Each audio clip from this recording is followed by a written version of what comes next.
शाकरे लय नाराज होऊन बसलाय.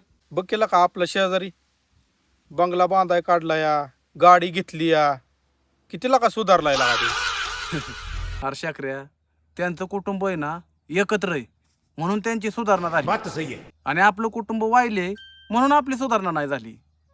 करायला का दादा तुझं बायकोचं ऐकलं आणि व्हायला राहिलो. तू किती सांगत होता का मला व्हायला राहू न ग, व्हायला राहू न ग, तुझं सुद्धा ऐकलं नाही म्या.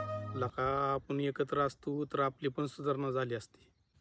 कसं आहे शाकऱ्या, बाप गेल्यानंतर सगळ्यात जास्त कष्ट जर कोण खात असेल तर ती मोठा भाऊ खातो. त्याच्यामुळं मोठा भाऊ आहे ना कधीच चुकीचा सल्ला देणार नाही. करायला का दादा, पण आपल्याला एकत्र राहायला नाही आता जमणार. आपण किती बी एका जीवाने राहू पण आपल्या बायकांनी बी एका जीवाने राहायला पाहिजेत. खरं आहे दादा, पण जातो आता मी. आणि हो शाकऱ्या, इथनं पुढं बी तुला कुठल्या गोष्टीची काय गरज लागली तर मला सांग. मोठा भाऊ या नात्याने त्या सगळ्या गरजा मी तुझ्या पूर्ण करेन.